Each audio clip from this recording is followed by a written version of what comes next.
Hello everyone, आप देख रहे हैं रेसलिंग बीस्ट। आज की इस वीडियो में हम बात करने वाले हैं आज के हुए हुए स्मैकडाउन के शो के बारे में, जो कि 5 फरवरी 2021 का शो है। तो आज के शो में हमें क्या क्या चीज़ें देखने को मिली तो मैं आपको इस वीडियो में कंप्लीट बताने वाला हूं।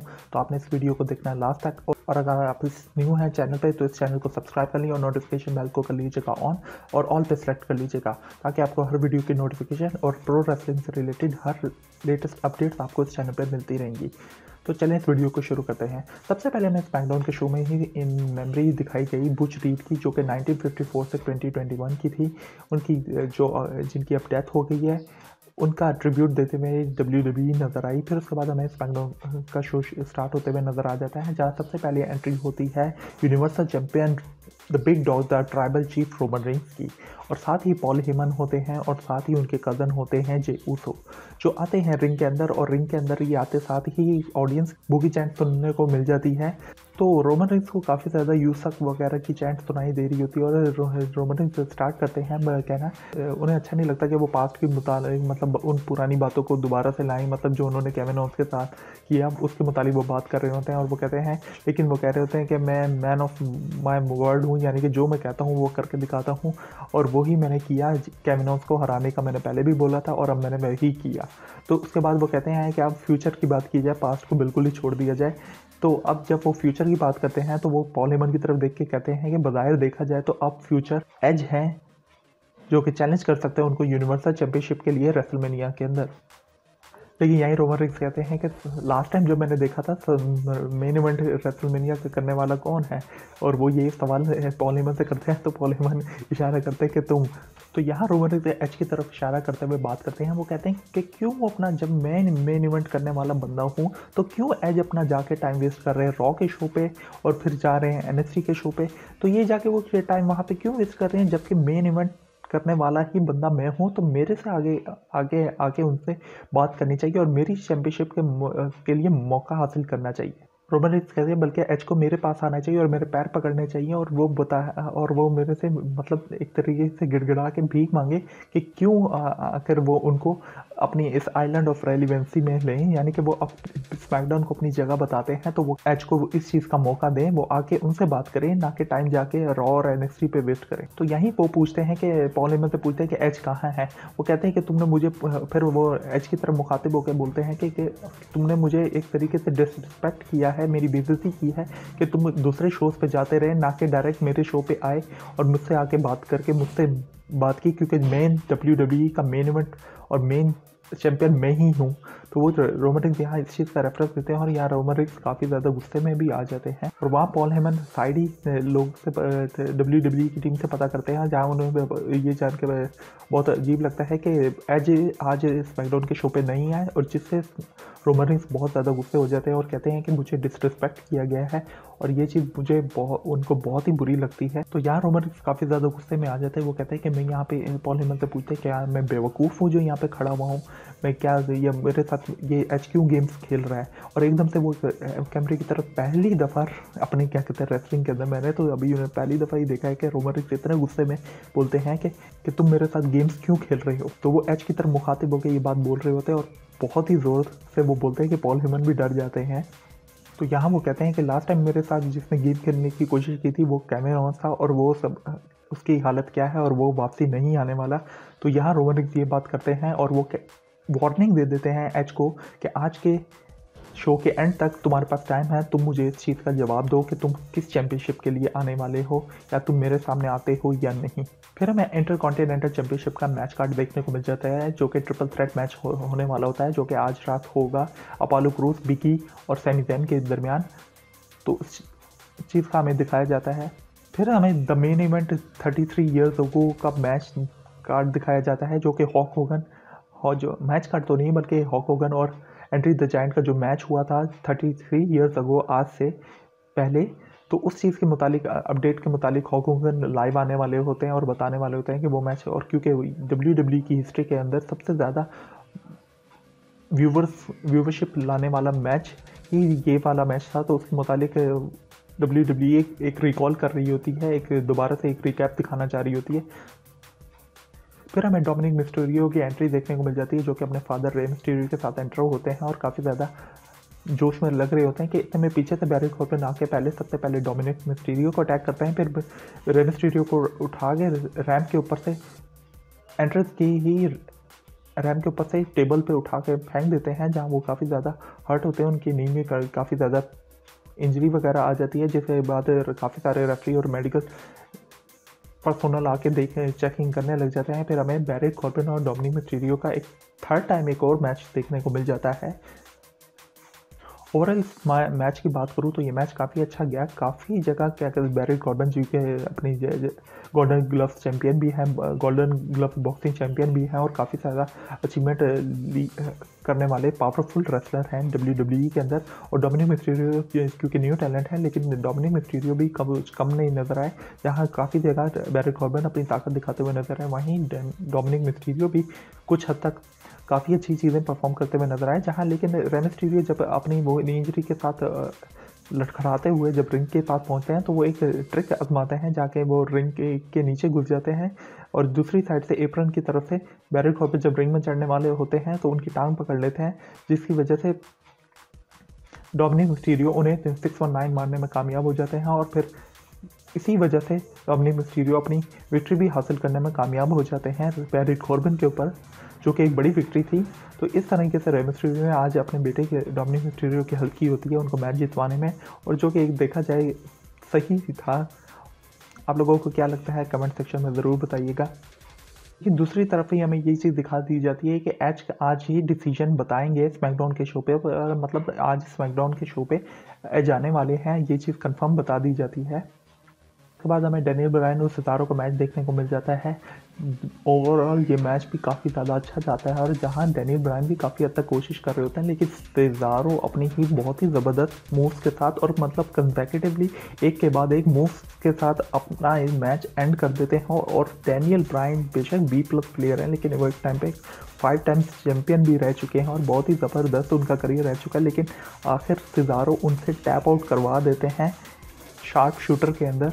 लेकिन बीच में ही कुछ लेग्स वगैरह की वजह से सितारों के कान में से खून निकल आता है और ये मैच उनके फॉर्मर टैग टीम पार्टनर कह लें, क्योंकि अब वो टैग टीम तो नहीं रहे, लेकिन वो तो शिंस्की नाकामोरा बैक स्टेज उनका ये मैच देख रहे होते हैं। उसके बाद हमें केला प्रेस्टन बैक स्टेज इंटरव्यू लेती हुई नजर आती हैं Royal Rumble 2021 women's Royal Rumble 2021 की विनर बियांका ब्लेयर के साथ, और उनका रिएक्शन दिखाया जाता है, उनके पेरेंट्स का रिएक्शन दिखाया जाता है कि वो किस तरीके से वो एक्साइटेड हो गए थे जब उनकी बेटी बियांका ब्लेयर रॉयल रंबल 2021 जीती थी। फिर बियांका ब्लेयर यहाँ बताती हैं कि मुझे उसके बाद इतनी एक्साइटमेंट हुई और फिर काफ़ी ज़्यादा कॉल्स वगैरह आने लगे, लोग बताने लगे और मुझे लोग सजेशन देने लगे कि किस मुझे चैम्पियनशिप के लिए जाना चाहिए। लेकिन यहाँ वो अपना डिसीजन अभी कंप्लीट नहीं बताती हैं, लेकिन वो कहती हैं कि मैं जल्द ही अपना डिसीजन ले लूँगी कि मैं किस चैम्पियनशिप के लिए जा रही हूँ, या कि वो SmackDown women's champion Sasha banks से लड़ना चाहेंगी रेसलमेनिया में, या लड़ना चाहेंगी आस्का के साथ जो कि रॉ वुमेंस चैम्पियन है। उसके बाद हमें बेली और रूबी राइट का मैच देखने को मिल जाता है, जो कि सिंगल्स मैच होता है। बिली की जो कि कमेंट्री टेबल पे बैठी हुई डिस्कशन वगैरह कर रही होती है, अपने रेज्यूमे वगैरह कोरियोग्राफ्स वगैरह को दिखा रही होती हैं, तो वहीं पर जब मैच चल रहा होता है तो मैच की एंडिंग के करीब ही बिली के बीच में इंटरप्ट करने की कोशिश करती हैं, जिससे वो चाह रही होती हैं कि रूबी राइट जीत जाए। वो बेशक वो रूबी राइट ने उन्हें वुमेन्स रॉयल रंबल के अंदर बाहर निकाल दिया था और अब वो उनको अपना टैग टीम का हिस्सा भी नहीं रखती, तो लेकिन फिर भी वो बिली की किसी भी टैग टीम में घुसने के लिए वो कोशिश तो कर रही हैं, लेकिन इस टाइम वो अभी रूबी राइट को बचाने की कोशिश कर रही होती हैं, जिसका कुछ फ़ायदा नहीं होता और बाद में बिली ही उनके मूव्स को काउंटर करते हुए अपना फाइनल मूव लगा के ये मैच जीत जाती हैं और बिली निकल जाती है। और लिव मॉर्गन बिली को यही कह रही होती है कि ये तुम क्यों बीच में इंटरप्ट कर रही थी, तुम्हारी वजह से ये हुआ। हालांकि देखा जाए तो इंटरप्शन के बाद भी बिली अपना मूव्स अच्छे लगाने में कामयाब हुई थी और रूबी राइट के लिए ये डिस्ट्रैक्शन नहीं थी, बल्कि बेली के लिए ये डिस्ट्रैक्शन की गई थी। और उसके बाद बिली की चली जाती हैं बेली के पास और उन्हें रिज्यूमे पकड़ाने की कोशिश कर रही होती है और वो डर भी रही होती है। बिली के अब चूँकि अपने पीटर रॉयस के साथ अलहदा हो चुकी हैं, तो अब वो चाहती हैं कि उनके साथ कोई टैग टीम पार्टनर होना चाहिए उनके आगे करियर को ले जाने के लिए, और वो तभी सबको अपनी CV और रिज्यूमे पकड़ाती रहती हैं कि उनके अंदर क्या स्किल्स है और क्या क्या उनकी अचीवमेंट्स हैं। फिर आखिरकार हमें एज बैक स्टेज देखने को मिल जाते हैं, जहां वो अपनी एंट्री कर रहे होते हैं WWE के थंडरडोम के अंदर। एज WWE के स्मैकडाउन के शो पे आ चुके हैं, तो ये चीज़ कंफर्म हो जाती है।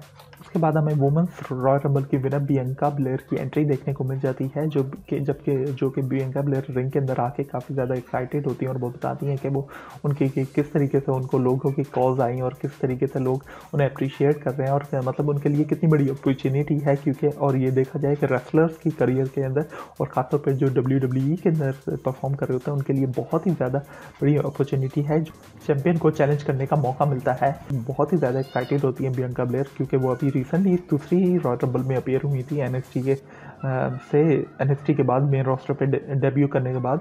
तो वो डायरेक्टली दूसरे ही रॉयल रंबल में अपनी रॉयल रंबल विन कर गई, तो ये उनके लिए बहुत ही ज़्यादा बड़ी कामयाबी थी। तो यहाँ वो बताती हैं कि वो साशा बैंक्स भी उनकी बहुत अच्छी दोस्त हैं, मतलब और ये भी बताती हैं, उनकी तारीफ़ भी करती हैं कि वो बहुत अच्छी प्लेयर हैं। और यहीं वो रॉ वुमेन्स चैम्पियन आस्का की भी बात करती हैं और उनकी भी तारीफ़ करती हैं, और वो दोनों ही चैम्पियंस की तारीफ़ करती हैं। तो यहाँ इतने में ही रीजनल, जो कि कार्मेला के मैनेजर के तौर पे रहते हैं, और वो वहाँ पे उन्हें इंटरप्ट करते हुए नज़र आ जाते हैं और आहिस्ता आहिस्ता रिंग की तरफ आ जाते हैं। और रिंग की तरफ आते हैं, वो कहते हैं कि तुम इससे पहले अपना डिसीजन लो कि तुम किसको चैलेंज करना चाहोगे। और वो यहाँ उन्हें टॉन्ट करते हैं कि तुम साशा बैंक्स को कभी नहीं हरा सकती। वो कहते तुम तो कार्मेला को भी नहीं हरा सकती। जिसके बाद बियंका ब्लेयर काफ़ी ज़्यादा हैरान हो जाती है कि ये आके मेरे साथ क्या बात कर रहा है। तो यहाँ इसके बाद हमें कार्मेला आती हुई नज़र आ जाती हैं और वो कह देती हैं कि रीजनल काफ़ी ज़्यादा एक्साइटेड हो गए, काफ़ी चीज़ें बोल देते हैं। तो वो कहती हैं, अब वो फिर अंदर रिंग में आगे बात करती हैं, कहती है फैक्ट्स के मुताबिक बात की जाए तो देखा जाए तो मैंने कि साशा बैंक्स को उन्होंने सबसे पहले उनका मैच जो हुआ था कार्मेला का, वो साशा बैंक्स के अगेंस्ट हुआ था और उन्होंने साशा बैंक्स को हरा दिया था। तो वो कहती हैं इसका मतलब मैंने उन्हें 2 दफ़ा हरा दिया। तो मतलब बिल्कुल ही इररेलेवेंट बात कर रही होती हैं कि वो मतलब कुछ भी कह रही होती हैं। हालांकि वो अभी रिसेंटली 2 दफ़ा स्मैकडाउन की चैम्पियनशिप का मौका हार चुकी हैं साशा बैंक्स से। और वो ये कार्मेला कहती हैं कि मैंने जिस तरीके से साशा बैंक्स को हराया, मैं तुम्हारे साथ भी यही कर सकती हूँ। फिर हमें SmackDown women's champion Sasha Banks की एंट्री। भाई क्या एक ये मनूस बच्चे तंग करते इतना है कि बंदा रिकॉर्डिंग ही नहीं कर पाता। तो साशा बैंक्स आके यहाँ पे बोलती है कि तुम बिल्कुल टफेस्ट स्मार्टेस्ट जो भी है, मतलब तुम EST ऑफ WWE हो, तुम वाकई बहुत काबिल हो, लेकिन तुम बेस्ट नहीं हो। वो बेस्ट अपने आप को कहती हैं और वो बताती हैं कि तुमने ओटिस को भी उठा लिया था तो ऑब्स्टेकल कोर्स के अंदर, मतलब उनकी तारीफ़ करते हुए बताती हैं। लेकिन वो कहती हैं कि तुमने कभी ये चीज़ अचीव नहीं की। वो जो स्मैकडाउन वुमेन्स चैम्पियनशिप की बात करते हुए बताती हैं और वही बेल्ट उनके सामने रेस करती हैं। इतने में रीजना बीच में इंटरप्ट करते हैं कि वो कहते हैं इससे पहले तुम डिसाइड करो कि तुम साशा बैंक्स को चैलेंज करोगी, तुम उससे हार जाओगी, वो ये बताते हैं। तो इस पर वो साशा बैंक्स भी हंस पड़ती हैं, लेकिन बियंका ब्लेयर भी हैरान हो जाती है कि इसको सुकून क्यों नहीं आ रहा। और इतने में वो माइक फेंक के अपनी ही चुटिया, जो कि ब्रीड उनकी होती है, उस पर पकड़ के उसे एज ए हंटर के तौर पे इस्तेमाल करते हुए रीजनल को मारती हुई रिंग से बाहर निकाल देती हैं। और उसके बाद हमें ये सेगमेंट यहीं पे ख़त्म होता हुआ नज़र आ जाता है, जहाँ रीजनल बाहर खड़े हुए नज़र आ रहे होते हैं और काफ़ी ज़्यादा उन्हें पेन हो रहा था, जो कि बियंका ब्लेयर ने अपनी ब्रीड एज ए हंटर के तौर पे उन पर इस्तेमाल की और वो काफ़ी ज़्यादा पेन में होते हैं। फिर हमें उसके बाद बैक स्टेज सेगमेंट में लॉकर रूम देखने को मिल जाता है head of the table Roman Reigns का, जहां पॉल हेमन उनके कान में आके बताते हैं कि अब ये चीज़ उन्होंने तीसरी दफ़ा कंफर्म कर ली है। बाकी आज स्मैकडाउन के शो पे आ रहे हैं और वो मतलब आज के स्मैकडाउन के शो पे मौजूद हैं, जबकि उन्होंने शो की स्टार्टिंग में पता किया था तो उन्हें कंफर्म नहीं था। तो अब वो क्लियर बताते हैं कि अब एज एंटर हो चुके हैं स्मैकडाउन के आज के शो में। तो रोमन रिग्स इसके बाद वो सोच में पड़ जाते हैं। फिर बीच में हमें ब्रेक के दौरान ही रेसलमेनिया का हमें प्रोमो देखने को मिल जाता है, जिसको कि काफ़ी जो कि वही पायरेट्स वर्ल्ड के थीम वाला प्रोमो था, जो कि पिछले साल रखा गया था, लेकिन जो कि पेंडेमिक की वजह से वो चीज़ वैसे सक्सेसफुली ना चल पाई रेसलमेनिया की, क्योंकि रेसलमेनिया WWE का सबसे बड़ा इवेंट होता है। तो अभी उसी का प्रोमो हमें बीच में देखने को मिल जाता है, जहाँ 64 डेज अवे रह चुकी है रेसलमेनिया। फिर उसके बाद हमें ओटिस और चैट गेबल का मैच देखने को मिल जाता है, जो कि है against SmackDown tag team champions Robert Roode और डॉल्फ ज़िगलर के अगेंस्ट। और हमें आज स्मैकडाउन टैग टीम चैंपियंस की न्यू थीम म्यूज़िक के साथ एंट्री देखने को मिल जाती है, जो कि उनका कंबाइंड एंट्री का म्यूज़िक होता है। तो वो काफ़ी ज़्यादा अच्छा म्यूज़िक हमें देखने को मिल जाता है। अब जब ये मैच शुरू होता है तो हमें इस मैच के ही साइड पे एक स्क्रीन देखने को मिल जाती है, जहां मॉन्टाज फोर्ड और एंजेलो डॉकिंस लाइव बैठ के ये मैच देख रहे होते हैं और साथ ही साथ कमेंट्री कर रहे होते हैं और बता रहे होते हैं कि मतलब क्या चीज़ बेस्ट चल रही है और किस तरीके से अच्छा परफॉर्म कर रहे हैं। तो ये मैच की बात की जाए तो मैच तो ओटिस और चैट गेबल काफ़ी अच्छा परफॉर्म कर रहे होते हैं, अपनी तरफ से फुल कोशिश कर रहे होते हैं, लेकिन थोड़ी सी एंडिंग में कुछ उनकी अंडर, क्योंकि अभी न्यूली टीम अप हुए हैं, कुछ इतना उन्हें एक्सपीरियंस नहीं है एक साथ टैग टीम में काम करने का। तो रॉबर्ट रूड और डॉल्फ ज़िगलर अपनी अच्छी टैग टीम शिप की वजह से ये मैच जीतने में कामयाब हो जाते हैं और ग्लोरियस डिनिटी के साथ यहाँ रॉबर्ट रूड ग्लोरियस डिनिटी चैट गेबल को मार के विक्ट्री हासिल कर लेते हैं। फिर हमें वो 33 ईयर्स ओल्ड रेसलमेनिया का मैच की सेगमेंट देखने को मिलती है, जहाँ हॉक होगन आके बताते हैं कि 33 ईयर्स पहले 33 मिलियन लोग, जो कि फरवरी 5, 1988 का रेसलमेनिया का शो था, जो कि हॉक होगन और एंड्री द जायंट के दरमियान मैच हुआ था, जिसमें हॉक होगन ने अपने हाथ तो लिफ्ट कर दिया था, लेकिन फिर भी रेफरी ने 3 काउंट कर दिए थे और जिससे हॉक होगन मैच हार गए थे। लेकिन बाद में ही उन्हें पता चला था कि 2 रेफरीज थे जो दोनों एक दूसरे से मिलते थे, जिन्होंने उनका फ़ायदा उठाया। उसके बाद वो एक रेफरी को उठा के बाहर फेंक देते हैं और यही चीज़ हमें देखने को मिलती है। तो हॉक होगन हमें यहाँ बताते हैं कि यही सब चीज़ें देख के मुझे लगता है कि मेरा दोस्त एज क्या फील करता होगा और अब मेरा एज किसको चुनने वाला है, या तो वो ड्रू मैकिंटायर को चुनेगा या तो वो रोमन रेंस को चुनेगा। तो अब वो जिसको चुनने वाला है तो मतलब उसकी तो बैंड बनने वाली है। तो यहाँ हॉक होगन यही बताते हैं कि फिर क्या होगा जब एज तुम में से किसी एक को चुनेगा और तो मतलब हॉक होगन के लोगों की और एज की पब्लिक की सपोर्ट है उसे, तो वो तुम दोनों में से किसी एक पे भी जब हावी होगा तो तुम क्या करोगे। तो मतलब वो ही कहते हैं what you gonna do when Hulkamaniacs and run wild on you. उसी तरीके से वो अपने स्लैंग यूज़ करते हुए ये बात सेगमेंट को एंड करते हैं। उसके बाद हमें इंटरकॉन्टिनेंटल चैंपियनशिप का ट्रिपल थ्रेट मैच देखने को मिल जाता है, जो कि सबसे पहले अपोलो क्रूज की एंट्री के साथ हमें देखने को मिल जाता है। फिर हमें बिगी की एंट्री देखने को मिल जाती है। फिर उसके बाद हमें फिर सैमी ज़ेन की एंट्री देखने को मिल जाती है अपने डॉक्यूमेंट्रेरियन के साथ। फिर हमें ये मैच स्टार्ट होता हुआ नज़र आ जाता है। इतने में कमर्शियल के बाद जब हम वापसी आते हैं तो हमें बैक स्टेज देखने को मिल जाता है एज, जहाँ वो शिंस्की नाकामोरा के साथ डिस्कशन कर रहे होते हैं। मतलब एक अच्छी हेल्दी टॉक चल रही होती है। वो क्या बात कर रहे होते हैं वो तो हमें नहीं दिखाई जाती, लेकिन वो एक दूसरे को अप्रिशिएट और मतलब एक दूसरे के साथ कुछ सजेशन ही लेते हुए नज़र आ जाते हैं। तो ये मैच जब स्टार्ट होता है तो हमें सबसे पहले सैमी ज़ेन यहाँ से रिंग से बाहर निकलते हुए नज़र आ जाते हैं, जहाँ पर दोनों हमें बिगी और अपोलो क्रूज ही आपस में लड़ते हुए नज़र आता है। फिर बीच में सैमी ज़ेन भी आके अपना काम दिखाते हैं और फिर काफ़ी अच्छा मैच हमें देखने को मिल जाता है तीनों ही रेसलर्स की तरफ से। फिर हमें कमर्शियल के दौरान ये रॉ का सेगमेंट देखने को मिल जाता है। शेमस और ड्रू मैकिंटायर की जो कि फ्रेंडशिप राइवलरी में चेंज हो गई, उस चीज़ के मुतालिक दिखाया जाता है और दिखाया जाता है कि अब क्या होने वाला है इस आने वाले मंडे नाइट रॉ के एपिसोड के अंदर इन दो के दरमियान, और क्या होगा WWE चैंपियनशिप का मैच कब और किस तरीके से। तो ये हमें रॉ के शो पे ही पता चलेगा। फिर उसके बाद हम वापसी जाए मैच की तरफ। तो मैच की तरफ देखा जाए तो हमें काफ़ी अच्छा, तीनों की तरफ से बहुत अच्छा मैच देखने को मिल जाता है। सैमी ज़ेन भी अपनी हलूल के बिगी को मार देते हैं, जिसके बाद अपोलो क्रूज उन्हें बाहर निकाल के मतलब उनके बीच आपस में लड़ाई शुरू हो जाती है। फिर हमें अपोलो क्रूज इस चीज़ का फ़ायदा उठाते हुए नज़र आ जाता है कि वो फटाफट अंदर रिंग में हलूल के ही डैमेज को इस्तेमाल करते हुए अपनी विक्ट्री हासिल करने में कामयाब होने की कोशिश करते हैं कि हमें बिग एंडिंग मार के अपोलो क्रूज के अगेंस्ट विक्ट्री हासिल करने में कामयाब हो जाते हैं और इंटरकॉन्टिनेंटल चैंपियनशिप अपनी रिटेन कर लेते हैं दोनों ही कंटेंडर के अगेंस्ट। तो ये एक मैच काफ़ी ज़्यादा अच्छा मैच देखने को मिला, जो मतलब एक आज के स्मैकडाउन के शो पे हमें काफ़ी अच्छी मैच जो चीज़ देखने को मिली वो एक इंटरकॉन्टिनेंटल चैंपियनशिप का मैच था। फिर हमें कमर्शियल के बाद एक सेगमेंट देखने को मिलता है। जैसे कि आप लोगों को पता है कि सेथ रॉलिंस ने रॉयल नंबर 2021 के अंदर 29 नंबर पे एंट्री करके अपनी रिटर्न कर लिया है रिवील और आ गए हैं वापसी स्मैकडाउन की तरफ, क्योंकि वो अपनी वाइफ बेकी लिंच के साथ उनकी प्रेगनेंसी के दौरान इकट्ठा रहना चाहते थे। तो अब वो वापसी कर रहे हैं, लेकिन हमें काफ़ी ज़्यादा एक्सपेक्टेशन थी कि शायद वो हमें हील टर्न की जगह बेबी फेस के तौर पर देखने को मिले, लेकिन अब वो वापसी वो ही मंडे नाइट मसाया के गिमिक के अंदर वापसी आए हैं। तो हमें अब इस प्रोमो के अंदर देखने को मिल गया कि सेथ रॉलिंस रिटर्न करेंगे आज के स्मैकडाउन के शो पे नहीं, बल्कि अगले हफ्ते के आने वाले स्मैकडाउन के शो के ऊपर तो हमें अगले हफ्ते Friday night saviour Seth Rollins देखने को मिल जाएंगे। फिर आखिरकार आज के शो के मेन इवेंट की तरफ जाएं तो हमें एज की एंट्री देखने को मिल जाती है, जहाँ एज बहुत ही ज़्यादा धमाकेदार एंट्री के साथ एंट्री करते हैं, जहाँ वो स्मैकडाउन के शो पे आते हैं। जाहिर सी बात है, रॉयल नंबर 2021 के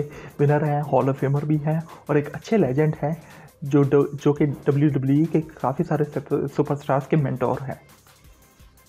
तो यहाँ वो जाके बात करते हैं कि वो बताते हैं कि वो ये सिर्फ उनका कोई दिमाग में नहीं था, वो उनके दिमाग में सिर्फ एक ख्वाब था कि रेसलमेनिया वो जीत जाएं।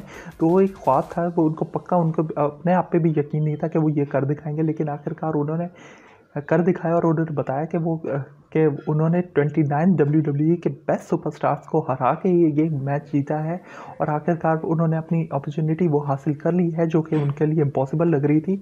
और वो कह रहे थे, अब वो WWE के यूनिवर्स से पूछ रहे होते हैं कि वो ड्रू मैकइंटायर के पीछे जाएं WWE चैंपियनशिप के लिए या फिन बैलर के लिए NXT चैंपियनशिप के लिए, या जाएं रोमन रेंस के लिए यूनिवर्सल चैंपियनशिप के लिए। तो यूनिवर्सल चैंपियनशिप की बात की जाती है तो सारे ही लोग बू की बहुत ही ज़्यादा चैंट करते हैं, लेकिन सबसे ज़्यादा देखने वाला मैच ही एज और रोमन रेंस का होगा, जो कि स्पीयर वर्सेस स्पीयर का मैच हो सकता है रेसलमेनिया के अंदर, जो कि काफ़ी ज़्यादा ज़बरदस्त मैच हमें देखने को मिल सकता है। तो इतने में वो यही बता रहे होते हैं कि मुख्तलिफ लोग मुझे मुख्तलिफ सजेशन दे रहे हैं कि मैं किसको चुनूं।